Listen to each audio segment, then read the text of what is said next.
Olá pessoal, tudo bem? Estamos aqui de volta com mais um programa do Office e temos aqui hoje o nosso convidado Felipe Russo. Felipe, obrigado pelo convite, pelo aceite, pela participação. Me conta um pouquinho da sua trajetória, faça sua apresentação. Legal, vamos lá, é um prazer estar aqui com vocês. Isso aqui já o Onaga de longa data, enfim, a gente é muito orgulho de estar aqui e me sinto muito honrado. Obrigado pela oportunidade.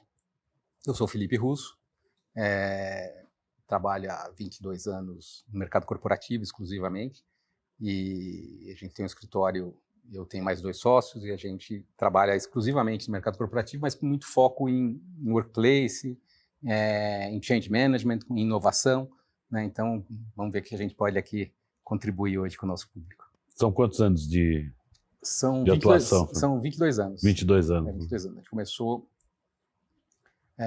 eu fui sócio de um outro escritório, eu fui funcionário, sócio no escritório, mas sempre na área, desde que eu me formei, sempre na área na área corporativa, né? Então é um mercado que eu gosto muito, aprendi a gostar, é um mercado que me emociona, e se você deixar eu desenrola a falar, né? É uma coisa que eu tenho muita paixão por fazer, enfim, então é isso aí, é o que a gente faz hoje. A gente tem o nosso escritório hoje, ele tem um departamento, ele tem uma... Enfim, a gente, antes da pandemia, a gente se especializou muito em escritórios, em entender as pessoas, entender os mecanismos, né?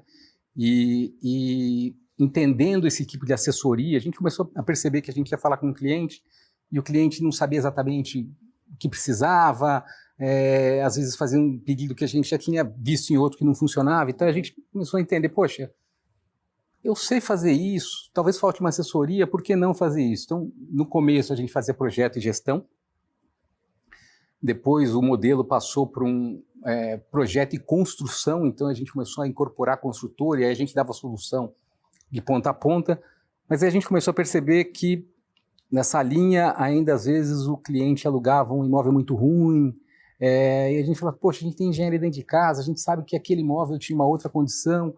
A gente pegou a história, evoluiu para uma assessoria de real estate, né, imobiliária, então a gente olhava o prédio e falava assim, poxa, esse prédio é legal, esse também, só que você tem que entender que esse tem um investimento maior na entrada, que às vezes um aluguel que parece mais barato não necessariamente né, você tem um investimento inicial muito grande, tem que trazer seu valor presente, pensar nessa lógica, então a gente evoluiu para um modelo de assessoria, e quando a gente entendeu que o negócio era assessoria, né, que o cliente não precisa de alguém que diga isso é um problema, ou precisa de alguém que venha e diga isso aqui é a solução, né,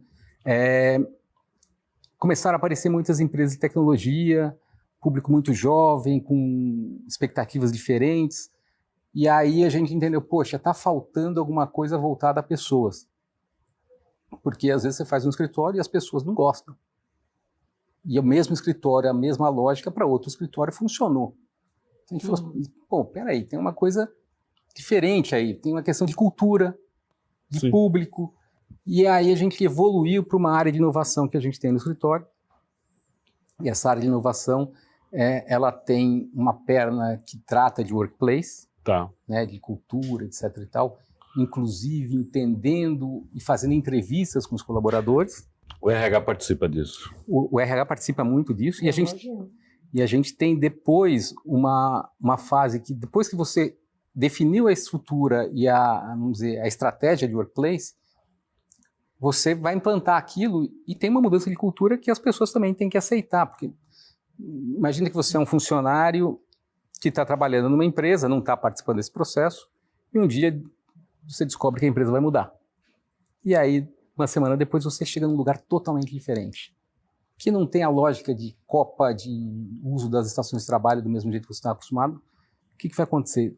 Uma questão de negação, né? De frustração, de conflito, né? De frustração, exatamente. Então, a gente, entendendo isso, montou uma área também de change management. Então, as pessoas, né, a área de people, ela está envolvida, primeiro, na montagem de como aquilo vai funcionar. Isso reflete, inclusive, várias pernas, por exemplo, para real estate, porque se eu sei como você vai funcionar, Se você tem mais home office, se você não tem, se você é híbrido, se você é presencial, enfim. Isso vai definir qual tamanho você precisa.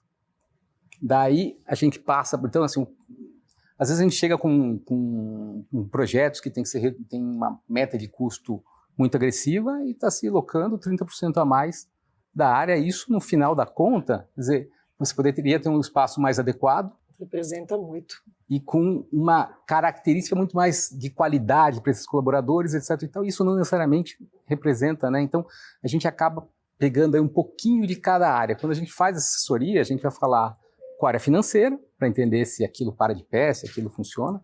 A gente vai falar com a área de people, de RH e entender quais são as angústias. Depois a gente vai falar com a área de facilities, para entender quais são as dinâmicas da própria empresa, etc. e tal.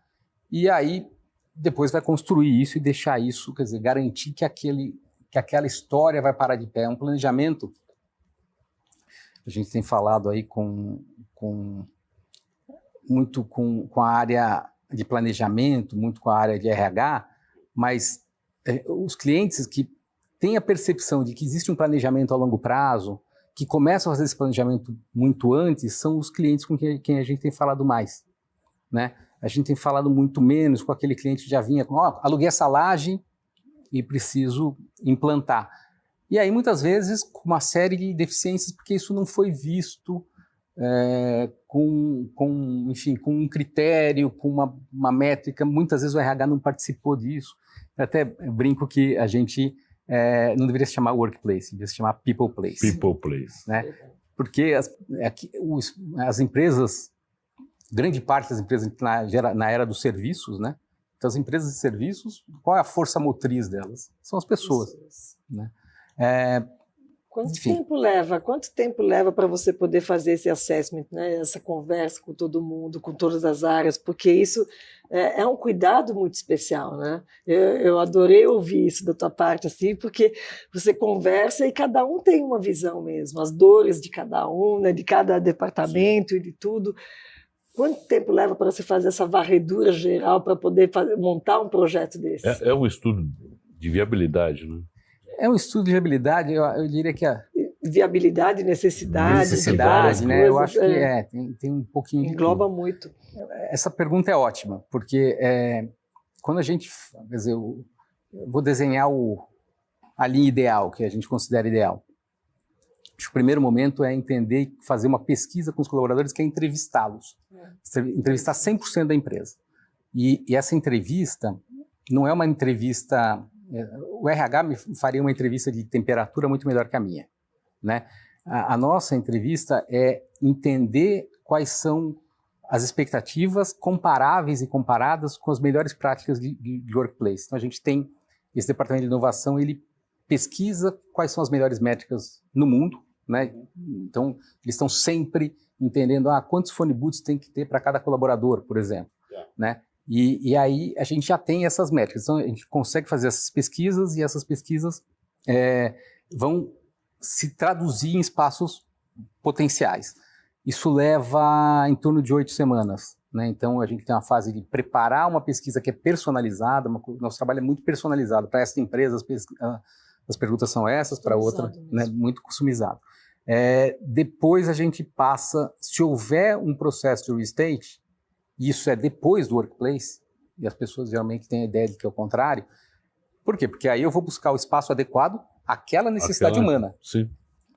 Customizada, né? Super customizada. Então eu vou ter ali, eu vou conseguir, com mais 6, 7 semanas a gente faz uma RFP para o mercado, lança os prédios, são oferecidos, a gente avalia os prédios, avalia tecnicamente, do ponto de vista de engenharia, etc. e tal, e aí já entra um componente também, custo. Falando aí de prazos, aí a gente passa para uma fase, a gente tem uma shortlist de bons prédios, em 3 ou 4 semanas a gente tem um projeto nos 3 melhores, então a gente faz um projeto com 3D, então o cliente consegue ver exatamente a necessidade dos colaboradores, ele tem dados estatísticos para tomar decisão, né? Então ele sabe que 85% dos colaboradores dele têm problemas com o transporte público, né? Então ele já conhece todo o risco da mudança, aí ele vê os prédios, vê como vai ficar, e a gente, como tem engenharia dentro de casa, a gente já identifica qual é o valor do investimento em todo esse processo. Custo, né? Todo. Então, ele, nesse momento, para tomada de decisão, ele, olhando para trás, ele sabe risco com as pessoas, ele sabe aonde ele vai ficar, ele sabe a imagem corporativa, ele sabe quanto custa. E aí a decisão é stay versus go, ele identifica se vai negociar no lugar que está, muda, etc. e tal. E aí passa para uma fase de projetos executivos, construção, que são mais 30 dias. Então a gente falou em 8 semanas de workplace, 7 semanas em 7 semanas em real estate, fazendo uma busca total do mercado, 4 semanas para um levantamento de projeto e custos, né, uma identidade de projeto, etc. e tal. E aí depois 60 a 90 dias para construir. Então, mais ou menos é essa a lógica. A gente pega muito projeto que já chega com prédio para fazer um estudo muito rápido e criar um preço, enfim, sem fazer essa... Preço sem valor, né? Sem valor. A diferença do preço e do valor, né? Uma coisa também que me apaixona muito é a questão da imersão que os colaboradores têm, o orgulho, a sensação de pertencimento. Sim. Quando a gente faz essa pesquisa antes, o colaborador, quando ele vai para um espaço novo, ele fala assim, me ouviram, eu tenho uma... a empresa eles se sentem parte daquilo. Sente parte daquilo. Já muda, né, a relação, né? Muda a relação com o espaço, com a expectativa. Com a expectativa. É muito grande. Mas a gente não consegue, né, agradar todo mundo. Sim. A gente tem ali uma maioria. Isso tem que estar alinhado com o negócio, com os valores do negócio. E aí, quando a gente já definiu como é que vai ser e começa o processo de construção, entra o processo de change management. Então, eu vou identificar, a Karen não está muito confortável com um assunto, por exemplo, com a cor do móvel. Uhum. E a gente vai entender, porque então pode ser alguma coisa emocional, ou pode ser alguma coisa real, importante, que faz parte a gente não conseguiu mapear, ou a própria empresa não mapeou, e a gente volta, e muitas vezes eu digo, Karen, peraí, eu vou te ouvir, legal, entendi, vou voltar para a diretoria e volto para você. Aí volto e dou uma negativa para a Karen. Olha, Karen, você me disse isso, mas não podemos ir nesse caminho, porque a cor que você quer é a cor do concorrente, por exemplo. A Karen vai entender que ela foi ouvida na primeira fase, na segunda fase ela foi ouvida e existe um porquê daquilo. Então, aí, o nível de engajamento dispara, as pessoas percebem que elas foram consideradas durante todo o processo. O nível de erro é muito baixo. Um outro ponto que talvez muito interessante, que a gente tem uma estatística que mostra que experiências ruins a gente conta para mais de 10 pessoas. Experiências boas a gente conta para menos de uma. Ou seja, a dor da perda é muito maior do que a dor do ganho. Sim. Né? O risco de uma mudança não está no que está ruim na empresa. O risco de uma mudança está no que está bom. Se você tem uma copa que todo mundo ama, você vai para um lugar que tem uma copa muito pior, você perdeu 3 pontos naquele item. No espaço de trabalho, no staff, você ganhou 20 pontos. A sensação das pessoas é que elas perderam. E isso contamina, né? Então, quando a gente faz um change management, ele envolve todas as áreas críticas do escritório. Então, a gente vai falar com facilities, sempre existe um comitê de influenciadores que semanalmente vai avaliando a evolução do engajamento, etc. e tal. Então, a gente começa com facilities, RH, tecnologia, porque tecnologia... as salas de reunião tem que ter sistema de bookagem, porque tudo é muito mais ágil. A empresa aceita esse sistema ligado Então, como é que eu vou fazer a comunicação da intranet durante todo o processo de change management? Então, tem vários elementos que a tecnologia é fundamental, inclusive isso passa por um investimento em tecnologia. Se você está com todo mundo rodando, ninguém é fixo, você não pode ter desktop, você tem que ter laptop, né? Enfim, então, a gente tem nesse time, então, RH, tem um braço financeiro, facilities e tecnologia, pelo menos, são assim... e comunicação, que é muito importante, porque a gente vai fazer comunicação e tem que se manter uma comunicação contínua, né? É integrada ao projeto do espaço também. Eu diria que talvez seja, eu até estou esquecendo de falar dela, mas talvez seja a ferramenta mais importante de change management. Porque é muito importante que você comunique antes que aquilo vire uma conversa de corredor, Isso. né? Seja uma negativa, né? Porque como a gente tem o potencial... Se sente traído, né? Você é o último a saber, sabe, de uma forma... e aí tem sempre aquele boicotador, né, que fala, isso não vai dar certo, eu já trabalhei numa outra empresa. Então isso vira, às vezes, E mudanças, tem coisas que muitas vezes não são boas mesmo. Não agrada todo mundo, né? Né? Então a gente participa muito de fusões, aquisições, mudanças de comportamento pós-pandemia. Então tudo isso que a gente já tinha antes da pandemia ganhou muita força com a pandemia, porque as necessidades se exacerbaram em função né, as pessoas foram para casa, enfim. Então, às vezes a notícia de uma fusão representa demissões. Então, uma comunicação à frente, realmente, a gente dá uma notícia ruim e não deixar que a pessoa interprete essa notícia ruim com todos os demônios que ela tem, ainda assim é melhor. Então, a comunicação contínua, a transparência, isso mostra um fair play da empresa com os colaboradores, né? Então, é uma coisa assim... De novo, né? Eu sou apaixonado. Se vocês deixarem, eu vou ficar aqui 3 horas. Como funciona o pós-venda? Então, vocês entregaram o projeto. Como você mexe muito com as pessoas e esses desconfortos acontecem, né? Por quanto tempo vocês ainda ficam... Essa pergunta foi ótima. É importante saber. Eu vou ter que falar um pouco aí, para responder a sua pergunta, se você me permitir, um pouco das tendências do espaço de trabalho. Isso. A gente já passou, acho que, por 5 gerações de tipos de escrivaninha, mesinha L, cubículo, sala fechada, landscape, enfim. A nossa área de inovação considera que a melhor modelo hoje é a divisão em bairros, né? Então, eu tenho bairros de até 40 pessoas e esses bairros, eles... Por que são até 40 pessoas? Porque, primeiro, eu tenho um controle de ruído melhor. Eu não tenho aquele open space, todo mundo falando junto, etc. E tal. Depois, esses bairros são circundados por serviços. Então, se eu preciso de uma sala de reunião, eu não tenho que sair, pegar um elevador e ir para o outro andar, etc. E tal. Empresa de 15 mil metros. Você imagina quanto você tem que andar. Para caminhar, né? chegar no... Então, você tem os serviços todos perto. Então, tem phone booths perto, tem salas de reuniões perto, tem áreas colaborativas perto, etc. Então, então eu crio vários microclimas ali, microespaços, e eles funcionam de forma autônoma. O que tem de mágico nisso? Você fala assim, poxa, eu tenho um time de 60 pessoas, né? E o bairro é de 40, esse time vai usar 2 bairros. E os bairros, essa ideia de que o espaço de trabalho é rotativo, então os gestores falam, poxa, vai sentar o cara do comercial, vai falar alto perto da pessoa de RH que está falando de salário. Para isso existe a divisão de bairro, você senta em qualquer lugar do seu bairro. Então já existe uma sinergia, né, planejada ali, e aí uma equipe maior ela usa 2 bairros, 3 bairros, enfim.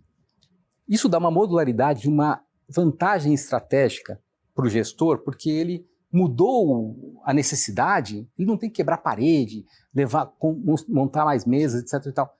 As pessoas vão para casa na sexta-feira sentando no bairro azul, chegam na segunda-feira sentam no bairro laranja. Então a mobilidade é total. A gente tem experiência até disso. Cada bairro, cada módulo tem um conjunto de apoio para esses colaboradores. Então a gente separa a área de clientes, que é uma área mais, né, específica, que a pessoa não necessariamente vai ver a operação, mas depois o escritório é todo dividido em bairros. E aí entra um pouco do pós. A gente tem o change management nosso, ele acompanha a pós-mudança. E ele identifica que, às vezes, o planejamento de um gestor, ele fala assim, olha, eu tenho back-office e vai todo mundo vir para o escritório. E você vai lá naquela área que foi planejada e que teve um rateio só de 80%, tem 30% das pessoas trabalhando lá e montando espaços vazios. Um outro que está tendo Então, você consegue identificar e fazer uma correção de rota. A gente tem um case muito interessante que a gente fez para uma empresa de seguros global, 15 mil metros de planejamento, dividido em 3 etapas, 2 no São Paulo e 1 no Rio de Janeiro. Quando a gente estava acabando de construir a primeira etapa, eles fizeram uma compra global de outra corretora de seguros. Por uma aquisição, né, por um posicionamento de mercado por aquisição. E aí tinha que colocar esse pessoal junto, né? Então tinha 2 RHs, tinha dois tudo, né? Cada empresa tinha uma... Os ajustes. Quem vai embora, hein? Como que isso funciona, né? Porque... Não funciona, né? Não, então, mas como já existia... Primeiro, as pessoas estavam treinadas. A gente fez o change management. Então, elas já tinham a cabeça de que elas eram... O trabalho não está onde você... Né? O problema não é onde você está, é o que você faz. Então, as pessoas já estavam com esse mindset ali afinado. Em São Paulo, que foi esse primeiro case, eles mudaram em 3 meses. Em 3 meses, o outro time da outra empresa, a gente só mudou o rateio, readequou os bairros que já estavam... Mudou por cadeira de lugar. E eles funcionaram. No resto do mundo, porque foi uma compra global, chegou a levar 1 ano e meio. Uau! Esse projeto de São Paulo virou referência para a empresa globalmente, né? E a gente tem muito orgulho desse case aí, porque ele realmente testou todos os nossos limites, né? A gente fez um trabalho de real estate, entendeu quais eram os melhores, né, produtos para front office e back office, montou esse escritório, teve esse desafio. Durante esse processo que eles mudaram, a gente ainda construiu mais meio andar para acomodar, só para ficar mais confortável, e realmente foi um case, né? E aí a gente, nesse caso especificamente, a gente teve um grande trabalho pós-obra de olhar e falar, olha, aqui apertou ali, né? Vamos readequar os bairros e tal, então isso é muito legal. Tem até um evento de homologação do colaborador, ele recebe ali o crachá, recebe o seu kit de boas-vindas, etc. e tal, e ele é treinado, ele conhece, ele recebe uma apostila, ele conhece como é que o escritório vai funcionar dali para frente, etc. e tal. Isso, a gente tem até filmagem do primeiro dia, e a gente lê o lábio da pessoa falando, uau, sabe, é uma coisa que realmente tem um impacto muito legal, uma sensação de pertencimento muito grande, né? Que foi e você consegue interagir com esse colaborador como escritório de arquitetura, prestando um serviço para eles? Eles te ouvem, te aceitam como conselheiro, vamos dizer? O processo de change management é um grande desafio. A gente passa todo o processo, são 2, 3 meses de construção, mapeando quem é resistente, entendendo a evolução. Aquele fulano é resistente, ele é um grande influenciador, ele tem uma voz ativa. A gente fala, semanalmente, a gente tem um mapa que vai mostrando a temperatura dele. Ele começa vermelho, às vezes, em 4 semanas ele ficou laranja, em mais 3 ele ficou verde. Tem colaboradores que vão vermelhos, porque são realmente resistentes. Né? Eu acho que uma coisa muito importante que esse processo mostra é que a decisão nunca é tomada na base da pirâmide, né? E quando você faz esse processo, você começa a ouvir a base da pirâmide. E qual o grande volume, né, dos colaboradores? São aqueles que, né? Então, assim, existe a área estratégica, a inteligência, etc. e tal, mas existe também, né, todos eles são importantes. Quando a gente passa por esse processo de ouvir, então, muito legal, por exemplo, que nas nossas entrevistas tem o CEO falando e tem o analista falando da experiência dele, né? Que é então, a hora que ele tem essa sensação de pertencimento, de que foi feito para ele, que ele foi ouvido, né? O nível de engajamento é altíssimo, né? O Instagram, essas coisas, o pessoal que selfie, inclusive algumas no change management a gente inclusive tem algumas ações de engajamento por redes sociais, etc. e tal. Então, os times de influenciadores são montados com a base da pirâmide. Eu não consigo falar para todo mundo, mas todo um processo de time de influenciador que vai visitar a obra durante o processo de construção, aí ele leva para os colegas as fotos, publica, etc. e tal, fala, nossa, a gente foi ver, está ficando muito legal e tal. Então, as pessoas conhecem o projeto muito antes de ele ficar pronto. Elas conhecem a jornada, né? Como se estivesse reformando a casa deles. Como se estivesse reformando a casa deles, paixão por paixão. Entendi. A gente, em um dos casos, a gente conseguiu, com a equipe de People, fazer uma cápsula do tempo. A gente montou na recepção um lado do drywall, todo mundo foi lá visitar a obra, deixou mensagens de boas, né, mensagens positivas dentro do drywall ali, e a gente fechou aquilo. Quer dizer, eles sabem que ali dentro tem uma mensagem deles, que quando esse escritório for ser demolido, a pessoa vai ver né, a mensagem que ele deixou. Então isso transcende aquela coisa do... pega isso aqui, quanto custa, a cadeira é coloridinha e, né, uma coisa muito técnica, muito distante, em que as pessoas não entendem o valor daquilo, e acho que isso faz muita diferença. Você percebe que as empresas que mais abrem as portas para esse tipo de trabalho são de gestão horizontal ou de gestão vertical? É importante uma pergunta isso. difícil. Eu diria o seguinte: existe a decisão de um patrocinador, né? Que define aquilo. Então, eu diria que a maioria delas são empresas de gestão vertical com uma cabeça de gestor horizontal. Talvez Ótimo, fosse... perfeito, né? é isso aí. Então, tá bom. Nesse caso Pode citar nome da empresa? Pode. Nesse imagina. caso dessa corretora, que é a Marsh, o líder tem uma cabeça super aberta. A cadeira dele é exatamente igual à cadeira do estagiário, né? A mesa dele é exatamente igual à mesa do estagiário e vem de uma estrutura anterior muito hierarquizada. Então, acho que isso é um processo, acho que, assim, um caso super interessante desse aí é que, durante esse processo, abriram-se muitas oportunidades de debate. Então, se definiu que a empresa os homens poderiam usar bermuda durante o processo. Então, no escritório novo, vocês podem ir de bermuda. No primeiro dia, no prédio, o prédio não podia entrar de bermuda, né? Então, ainda... E o prédio mudou política por conta disso. Olha que ótimo. Né? Então, quer dizer, foi só o primeiro dia, mas tinha né? Então, isso é escalonável, isso é contagiante, entendeu? Sim. Então, a hora que uma pessoa... E é muito legal que, às vezes, assim, você pega colaboradores que vieram de empresas concorrentes falando de outras experiências. Quando a gente fala de empresas de tecnologia, que era o nosso foco inicial, né, que é o nômade digital hoje, enfim, que é muito jovem e tem anseios bastante diferentes, né, não é só salário, enfim. Quando a gente começou a falar com esse público, você vê, por exemplo, que a pessoa que vem dessa área muito jovem, ele já tem essa experiência, ele já tem essa expectativa de ter flexibilidade, etc. e tal. A dificuldade está justamente na pessoa que trabalhou muitos anos com uma metodologia e você muda de uma forma muito radical. Essas são as que são mais resistentes dentro do processo. Mas a gente tem histórias super interessantes de pessoas acima de 70 que a gente achava que iam ser super resistentes. Você faz todo um trabalho de change management, etc. e tal, uma pessoa referência no mercado, até bastante interessante essa história.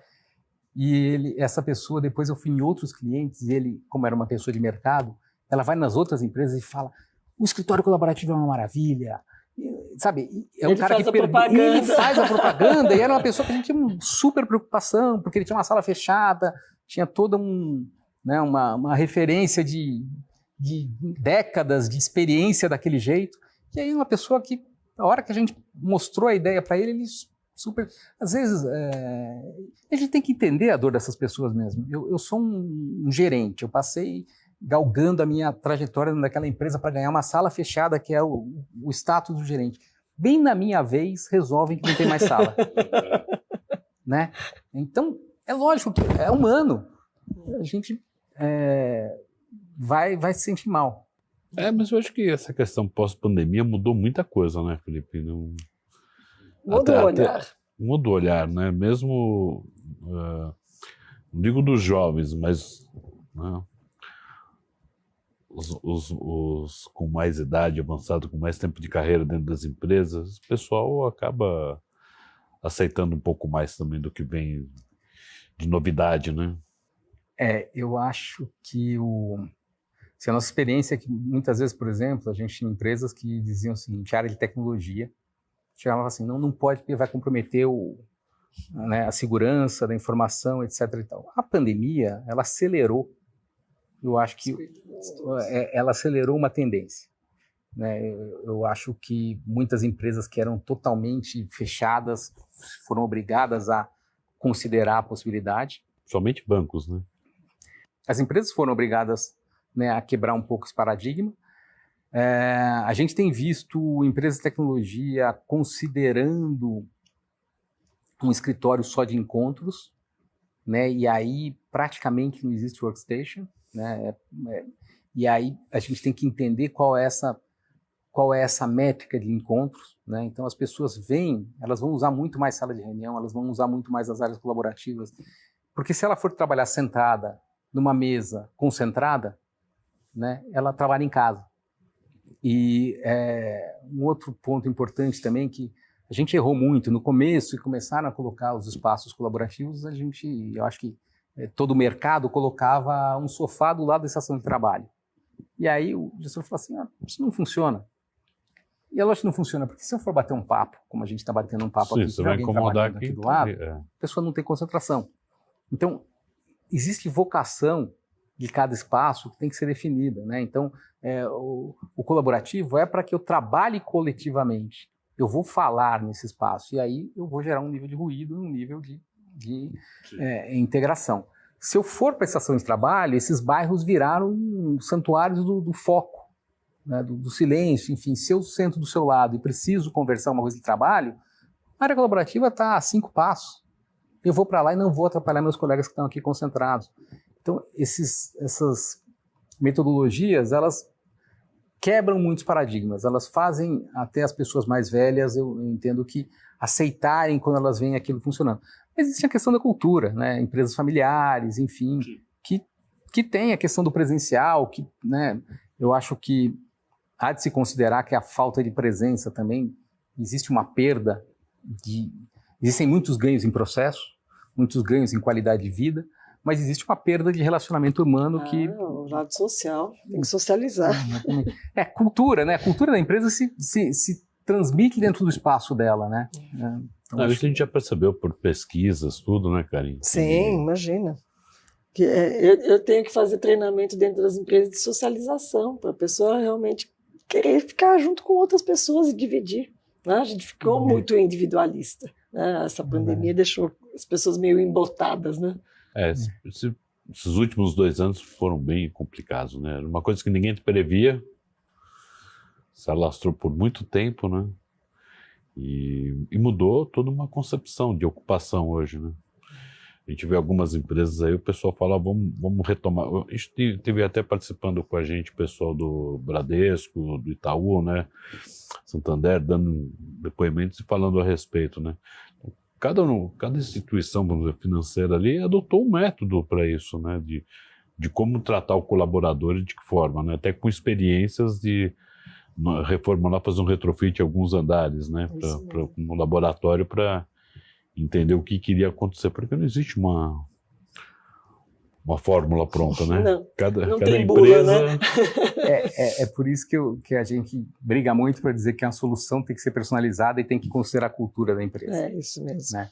Eu acho que a história daquela empresa faz toda a diferença, de onde eles vieram, como é que eles cresceram. A gente fala de empresas que têm 3 anos de idade e são gigantescas, a gente fala de empresas que têm uma trajetória de 100 anos, né? Então, são valores que têm que ser considerados. Os projetos hoje têm que ter arte e cultura dentro do espaço, tem que ter biofilia. Biofilia não é só colocar uma plantinha, biofilia é uma paleta de cores que leve a um universo que a gente conhece. Então, quer dizer, quando eu uso paleta de cores marinhas, a pessoa não está no mar, não está na praia, mas ela tem aquela sensação, né, de bem-estar. Então, a neuroarquitetura tem que ser considerada. E eu sempre brinco, olha, colocar um piso madeirado é biofilia. Eu trago elementos, uma fotografia de uma paisagem é biofilia, né? Então, como é que a gente faz? Existe um termo que a gente usa bastante no escritório, que é a casa fora de casa, né? Então, você sai de casa e você chega num escritório onde os elementos que trazem um conforto emocional, você tem um tapete que é parecido com o que tinha na casa da sua avó e te remete isso te dá um conforto emocional muito grande. Falando de people e de espaços ágeis, enfim, né, que ganharam muita força aí com a pandemia, essa área de inovação, ela identifica que existem 2 elementos que seguram de pé um espaço de trabalho ágil. O primeiro é o espírito individual. Tem um dia que eu não estou legal, mas eu preciso ir para o escritório para fazer uma reunião.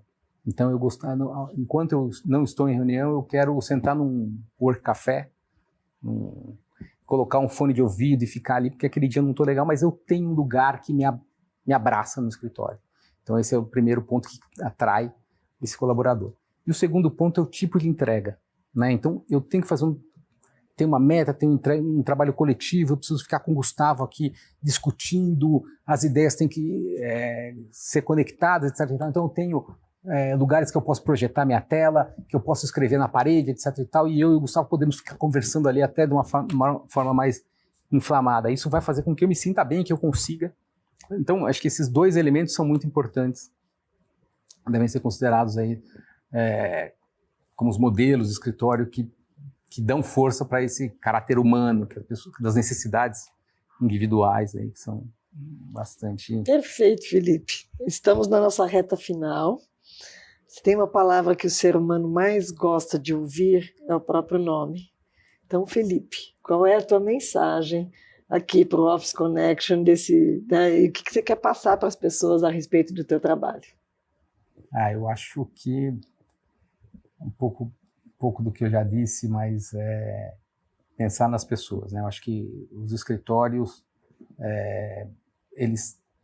a operação tem que parar de pé, ela tem que ser viável financeiramente, mas eu acho que olhar para o caráter humano, né, vai fazer com que o escritório seja muito melhor em todos os aspectos. Então, a lógica ele vai passar pela técnica, etc. e tal, mas os escritórios são feitos para as pessoas ocuparem, né? Não são garagens de carros que são estacionados e ficam lá dias sem, né? Então elas precisam que não se relacionam entre si, enfim. Então é um espaço para pessoas e ele tem que funcionar dessa forma. Acho que é isso.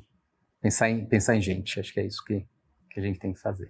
Muito obrigado. Muito obrigado, Obrigada mesmo, Felipe, pela sua presença. Obrigado pelo convite novamente. Obrigado. Obrigado, Naga. Obrigado, Karen. Obrigado, pessoal. Daqui a pouco hoje retorno, vamos fazer uma pausa e daqui a pouco tem um outro convidado que vai participar com a gente do programa. Até já.